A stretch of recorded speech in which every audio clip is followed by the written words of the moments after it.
va parler de cinéma à présent. Dimanche prochain se déroule la 11e édition du Festival régional du court-métrage au Clé-sous-Bois. Pour en parler avec nous à distance, Nawel Benhamed, bonsoir. Bonsoir. Alors, vous êtes médiatrice culturelle à l'espace Philippe Noiret au Clé-sous-Bois. Au total, vous avez sélectionné 11 courts-métrages sur des thèmes assez variés. Comment est-ce que vous les choisissez, ces courts-métrages? Alors ces courts-métrages cette année, en fait, ils ont été choisis par un groupe de spectateurs de l'Espace Noiret, en fait, les abonnés à notre newsletter. On a fait un appel comme ça, et donc sur le volontariat, plusieurs personnes ont vu tous les films et ont sélectionné selon leur goût de spectateurs, leur cinéphilie respective. Et comme ça, ils sont arrivés à trouver 11 films, 11 courts-métrages qui les a tous réunis. Et donc, ils sont tous vraiment très impatients de les montrer à tout le monde. Et il y a une durée limitée, par exemple, il ne faut pas qu'ils excèdent 15 minutes, 20 minutes. Alors en fait, le but c'était d'avoir en tout 3 heures de film et de se retrouver donc avec 2 sessions d'1h30. Donc on a essayé de pas choisir les films forcément selon leur durée, de donner leur chance à tous les films. Mais c'est vrai que par contre, des films ont dû être un petit peu choisis ou éliminés s'ils étaient trop longs, trop courts pour rentrer dans ces 3 heures, pardon. Et donc on se retrouve avec 11 films alors que les années précédentes c'était plutôt 15 films ou 16 films. Et donc au niveau des thèmes, c'est assez varié, on le disait à l'instant, il y a vraiment des courts-métrages qui abordent des thèmes sérieux et d'autres un petit peu plus comiques. Oui, oui, il y a vraiment pour tous les goûts cette année. Il y a de la comédie, de l'action, de la science-fiction, du documentaire. Enfin, c'est vraiment comment dire, une série de courts-métrages très différents, mais tous d'une très grande qualité. Et au niveau des réalisateurs, est-ce que ce sont souvent les mêmes qui reviennent ou vous avez aussi des débutants? Non, cette année, la plupart sont des débutants. C'est la première fois qu'on les accueille au festival. Il y a juste un réalisateur qui a déjà fait le festival, pardon, une année précédente. Mais sinon, c'est tous des nouveaux réalisateurs. Et en plus, on a la chance cette année, sur 11 films, 10 films seront représentés. Donc, 10 réalisateurs seront là pour parler de leurs films et répondre aux questions. Donc, c'est vraiment une grande chance qu'on a cette année. Et alors quel est l'objectif de ce festival? C'est mettre en avant des courts-métrages qui ne seront pas forcément diffusés dans les salles de cinéma? Oui, voilà, tout à fait. En fait, l'objectif, c'est pour nos spectateurs de montrer la forme du court-métrage qui finalement n'est pas forcément toujours valorisée au cinéma.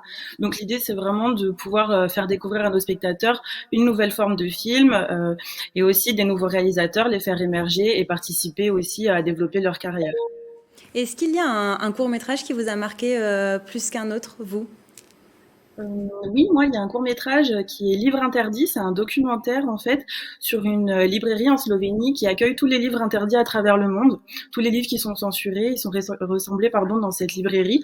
Et c'est un documentaire vraiment très, très intéressant et qui nous apprend beaucoup de choses.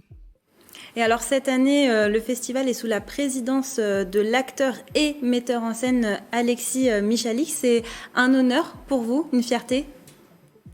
Oui, c'est une très grande fierté. En plus, Alexis Michalik, cette année, c'est l'artiste associé de notre saison culturelle. Donc, on a eu l'occasion déjà de l'accueillir lors de la présentation de saison. On a aussi eu sa pièce Une histoire d'amour en janvier. Donc là, encore une fois, avec le court-métrage, le festival, il est le président de notre jury. Et puis en soirée aussi, à 21h, on a la chance d'avoir son film Une histoire d'amour en avant-première et il sera là.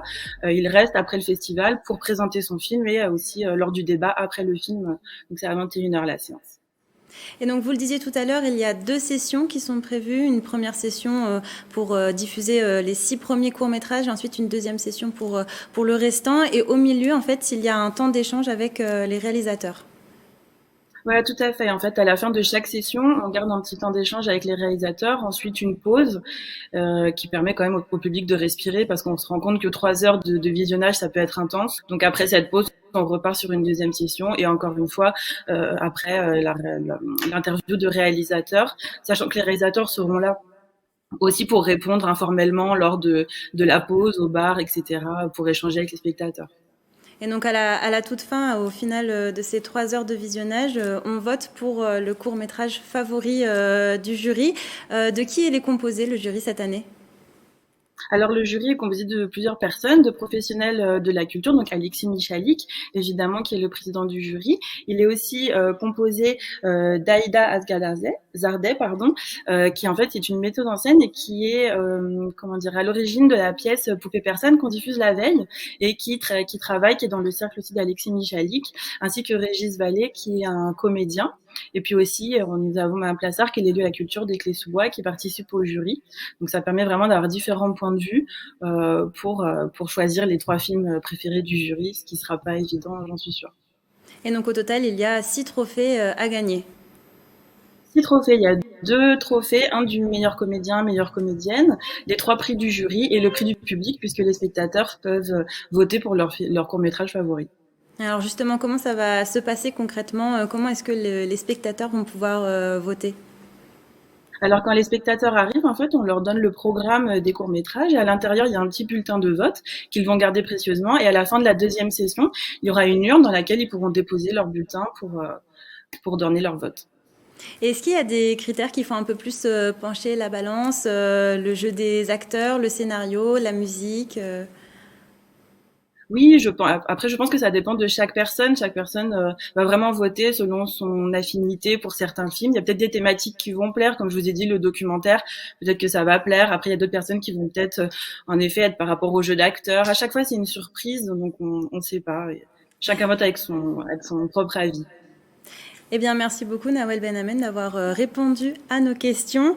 Je le rappelle, le festival régional du court-métrage aux Clés-sous-Bois se déroulera le 12 mars à l'espace Philippe Noiret des Clés-sous-Bois de 14h à 19h. L'entrée est ouverte à tous et elle est gratuite.